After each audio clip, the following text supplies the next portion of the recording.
Yo, what's up? Good morning sa inyong lahat mga kadikat. Ito na yung ating motor na Wave 125, yung restore natin last time. So, ito na yung itsura niya. Naparehistro na natin. Okay na, condition na rin. So, since i-restore natin siya ng mas maganda, kaya papalitan natin ng flaring. So, na mga kadikat, yung unang step natin. Ayan o. So, red. Ano pala yan? Metallic red silver. Mga kaduwit, nagkaroon na ng itsura. Ayan na.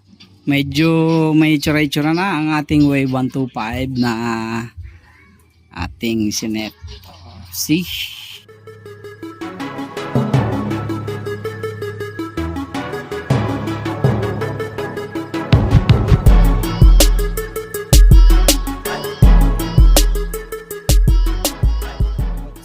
Good morning sa inyong lahat mga kadikat. Ito na yung ating motor na Wave 125, yung restore natin last time. So ito na yung itsura niya. Naparehistro na natin. Okay na, condition na rin. So since i-restore natin siya ng mas maganda, kaya papalitan natin ng flaring. So ito na, naka-ready na yung mga flarings niya. Yan. So, red silver yung ating combination. Tapos ito na yung headlight. Inasimbol ko na rin. Lagi nagchat-chat yung yung pera mo. Okay, so babaklasin natin kasi yung mga flarings nito. Ayan o, kasi yung tahi-tahi na yan. Padala pera. Tahi. Tapos alog-alog na. Tapos dito yan, may nirepair ko lang yan kasi nga para maparehistro natin at magamit ng mga nakaraang buwan. So yan, basag na rin. Puro basag na yan. Ito bago na to. Ito bago. Ito. Tapos ito. Tapos ito bago rin. So hindi na natin papalitan yan. Dito meron din tayong bago dito. Kasi yung flarings ang kasama lang yun. Ito set. Itong set. Tsaka yung harap, tsaka headlight. Hindi kasama sa bilang to. 1, 2, 3, 4, 5. 5 piraso hindi kasama sa bilang yun. Tapalodo kasama rin. Tsaka ito. So, babaklasin natin yan at papalitan natin ng bago. Okay? Mga kadit, baklasin na natin.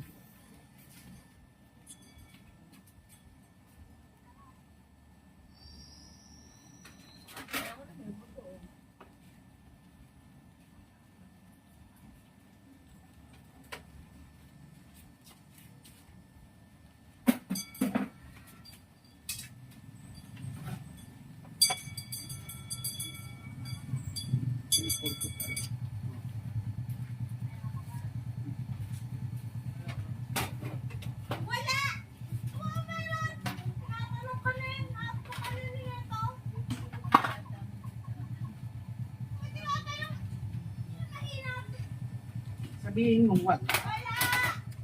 Oo, may akala mo na ano ba kita? Parating pa lang. Kaya sabi ko sa'yo, huwag kang pupunta rito kung umiiyak ka. Parating pa lang. Oo, nahiring mo. Ay, ang banat mo ng ma, bibigyan mo, hindi magkakamay ko. Yun. Kung bibigyan mo niya, hindi magkakapira.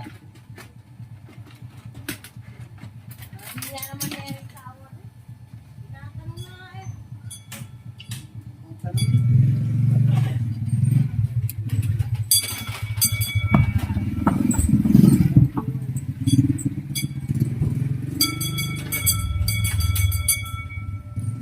Warat na.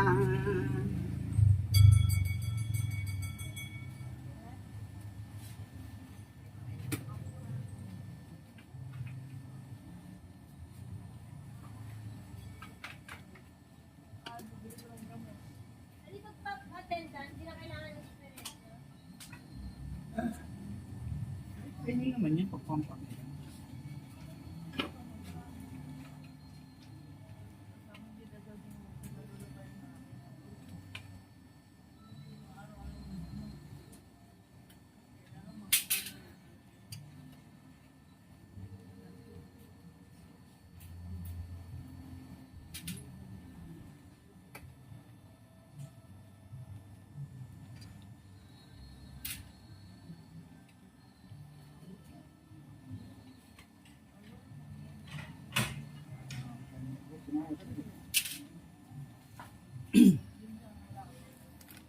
So yun na mga kaduit, natanggal na natin yung mga flarings.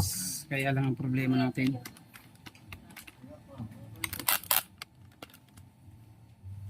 So, yun na, basag-basag na kasi ito eh. Nag-iwa-iwalay ko. Gusto ko sanang kuhanin yung mga screw eh.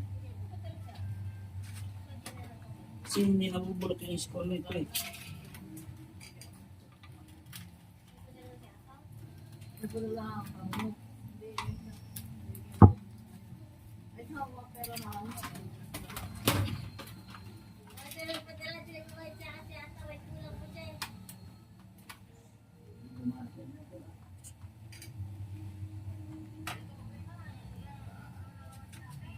Okay. Mamaya kukuha natin yung mga screw para magamit natin. Mga kaduit, na set up na natin yung unahan. Ayan na yung unahan. Pinantay na natin. So, nirepack din natin yun siya kasi napakatigas yun eh.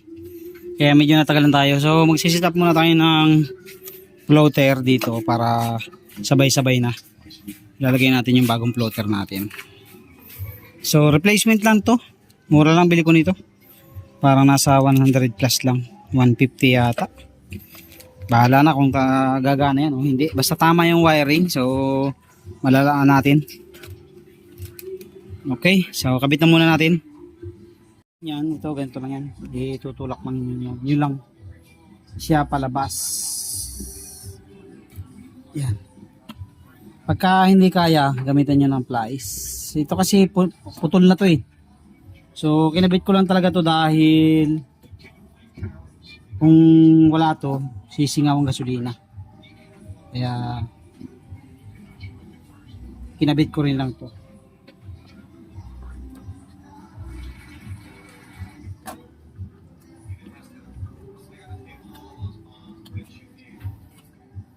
Hugot na.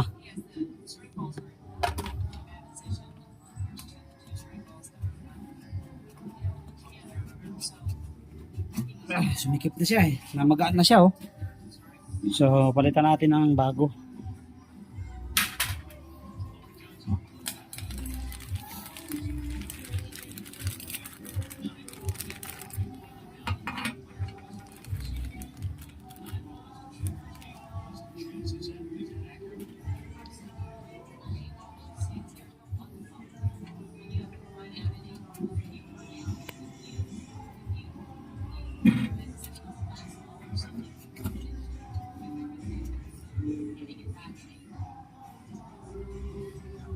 So, lagay na natin itong bagong o-ring.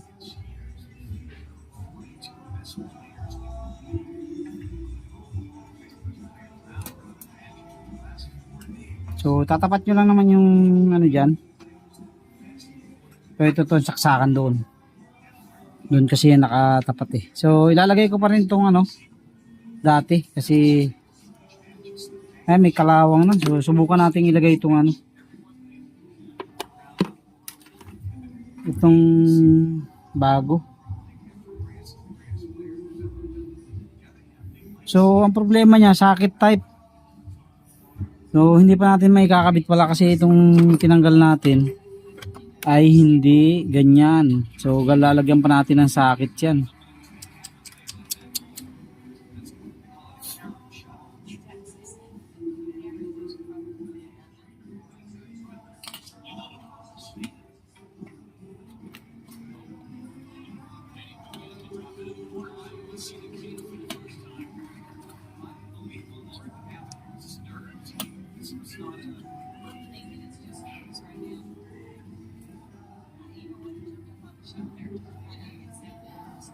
So yan, may lock naman yan dito hanggang dito. Pwede nyo pihitin hanggang doon.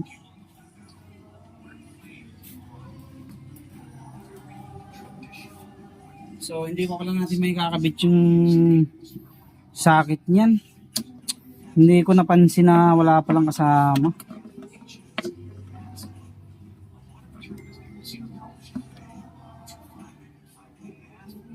Ayan, ganyan lang siya.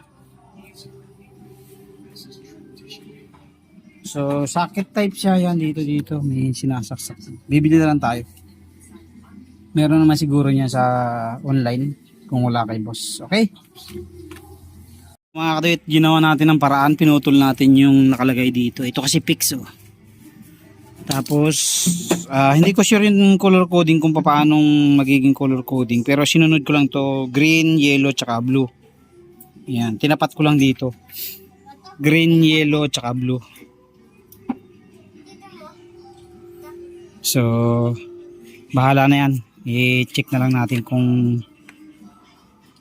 pag hindi gumana, ay re-rearrange na lang natin. Oh, see? Okay, tapos para paglagay natin ng play rings, dire-diretso na tayo, hindi yung magbuhulbot pa tayo. Ngayon, kung sakaling hindi magkakaari, pwede naman ditong i-rearrange yan. Hugutin, tapos palit-palitin. Okay, para diretso na. Ito na mga kadit, yung unang step natin. Ayan oh. So, red. Ano pala yan? Metallic red, silver. Okay, so kabitan natin yung sa may dibdib. So, bago rin to. Ito, kaka-unbox lang natin ito eh. Yan, bago rin yan. Yung dati nandun, wala na yun. Putol-putol na yung mga lock nun. So, ito nasa, kung di ako nagkakamali, sa 500 dito. Mahal to eh. Yung dibdib na to. Okay. Mga kaduwit, nagkaroon na ng itsura. Ayan na. Medyo may itsura-itsura na ang ating Wave 125 na ating sinet. See? So, yung unahan hindi ko pa nilalagay kasi ayusin ko pa yung ating dashboard. Ililipat ko yung bagong dashboard natin. Tapos, hindi ko alam kung tatapos ngayon to eh. So, subukan kong tapusin ngayon ito. At bibidyohan na lang natin pag liwanag ulit. Mas maganda kasi mag-video kapag maliwanag eh. Pero okay na, all goods na yung lahat ng players dito sa harap. Ang ayusin na lang natin ay floater at saka yung dashboard, yung panel gauge natin. So, papalitan ko na kasi mahirap kasing magkunik-kunik eh. Ayusin ko na to, ito na lang ilalagay ko. Tapos kung kailangan nating may kahuyin doon sa susunod na lang. So babaklasin muna natin to, tapos lagay natin yung bagong dashboard. Okay? So yan na. So ito na mga kaduyot, nakatapos na tayo sa pagsiset dito sa ating Wave 125. Inabot na tayo ng gabi. Grabe.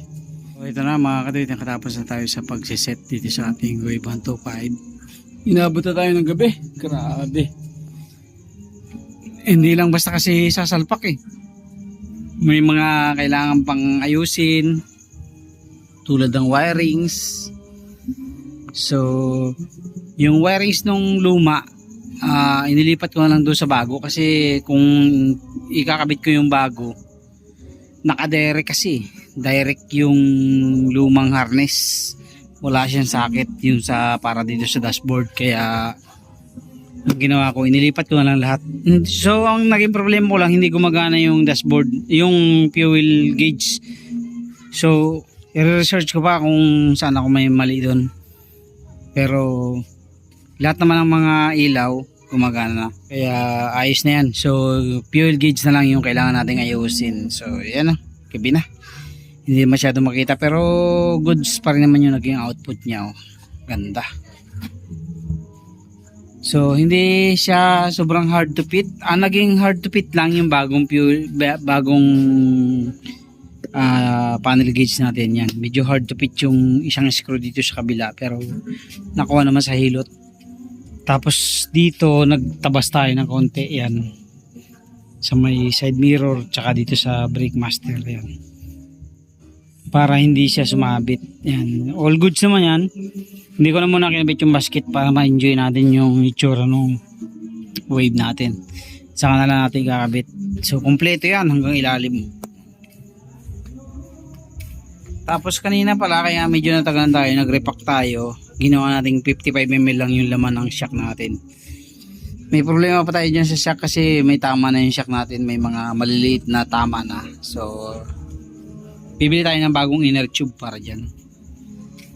Tapos heat guard para magmukhang okay naman siya. Ayan. So okay na.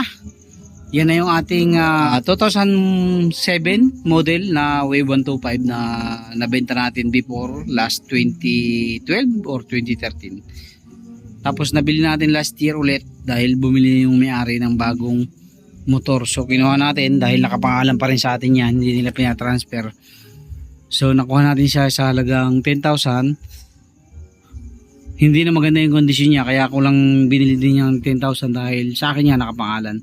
Yung papel sa akin nakapangalan. So parang binayaran ko lang dyan yung papel and then restore ko. So umabot yung restoration ko dyan ng almost 20 plus. Bali kung susumahin ay umabot ng 30 plus thousand yung nagastos natin lahat-lahat, kasama yung binili natin ng 10,000, tapos yung nagastos natin sa lahat ng mga ginawa natin dyan, kasama yung registro. Siguro mga 35, around 35,000 inabot sa ganyang kagandang setup. Ayan. Okay. So yun lang. Thank you very much. God bless po sa inyong lahat. Medyo ginabi tayo kahapon, kaya ngayon lang ulit natin nakuhanan. Ayan. Ito na yung output nung ginawa natin. So tapos na. Na-set up na natin. Pati yung kanyang gauge gumagana na rin. Ayan. Hindi tayo masyadong nahirapan sa pagkabit ng flarings. Maganda naman yung fittings niya. At hindi siya offset. Ayan. Unlike ng ibang brand na nabili natin before na ang hirap ikabit. So dito hindi tayo nahirapan sa pagkabit ng flarings. Ang medyo nahirapan lang tayo dito sa gauge. Ayan, kasi mayroong siyang tornilyo dito na hindi halos may pasok dun sa kanyang bracket. Hindi natin, hinatak lang natin kaya nagkaari. Pero okay naman, hindi naman siya naapektuhan. No? So isang screw lang dito sa side dito. Dito yata o dito. So far okay naman. At ayan na, ang ganda na ng ating wave. Oh, napakakinis. See? Kintab. Ito pa nga palang headlight natin yan. Hinassemble din natin. Hiwalay din to. Ayan, ganda. Medyo bluish siya. Hindi siya ordinary lang. Medyo pricey ang bili natin dyan. Nasa 1,000 mahigit yata yung bili natin. Oh, ayan na, ang look. So, complete set na yan lahat. Tapos ang mga kinabit nating mga bolt, mga screw ay lahat stainless. So, isi-CNC ko din yan pero soon. Ito lang pala ang hindi ko napalitan. Wala kasi akong mahanap na ganito. Ayan, lahat yan stainless na. Ayan, stainless. Dito CNC yung iba, tapos stainless yung iba. Oh, see, ganda. So all in all, siguro ang inabot ng motor natin na yan sa restoration kasama yung bili natin na 10K ay nasa 30 plus thousand kasama na yung registro. Siguro mga 35, ipako na natin sa 35. Ayan, ang inabot niyang isang buong motor natin na restore. So masaya ako dahil after ng mahabang panahon, kung hindi ako nagkakamali, 2013 ko binenta yan. It's almost 13 years nung simula nung natin binenta, tapos binili ulit natin. Ayan, ito na. Ito yung gauge, gumagana na rin yung gauge niya. Tapos starter nito napagana ko na rin kasi nung una hindi yan gumagana. Ito yung tunog ng makina, ganda na rin kasi in-overhaul nga natin yan.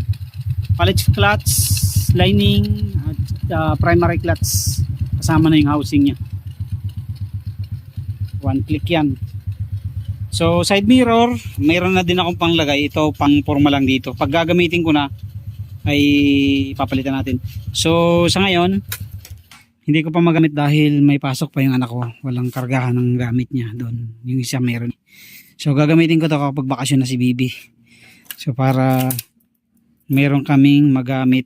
Walang ihatid yan, walang paglalagyan ng malaking bag. Ayan. So ang problema ko lang yung sa katagalan na yung mga natin, CNC natin na hub dumumi na, napabiyaan kasi. So mag-iisang taon na ulit ito, parang June ko ito nakuha itong motor na to. Okay na, wala na tayong alalahanan dyan. Gagamitin na lang yan kasi bayad na, na-register na, tapos na yung restoration, condition na. talagang gamitin na lang. Okay, so yun lang mga katuwid. So medyo kung kayo ay magre-restore ng ganito, hindi ko sinasuggest kasi magastos kung walang pondo. Tapos kung ipapagawa nyo, hindi kayo magre-restore, mas lalo lang magastos dahil hindi naman kaya ng isang gawaan lang eh. Talagang gugugol kayo ng panahon, ng oras para maibalik nyo sa mas magandang look ulit yung inyong ganyang motor. So pera at oras ang kailangan. So kung tutusin, yung 35,000 natin na nagastos dito ay makakabili na ulit tayo ng bagong motor na mas modelo. So yun nga lang, siyempre may sentimental value ito sa akin dahil ito ay first motor natin dito sa Cavite. Unang motor ako yung naghulog. Hulugan kasi yan eh, 3 years yan eh. Na-let go ko lang siya dahil nga bumili ako ng 4 wheels. Ayan, ng unang kotse natin. Okay, so thank you very much. God bless po sa inyo lahat. Ito na yung motor natin.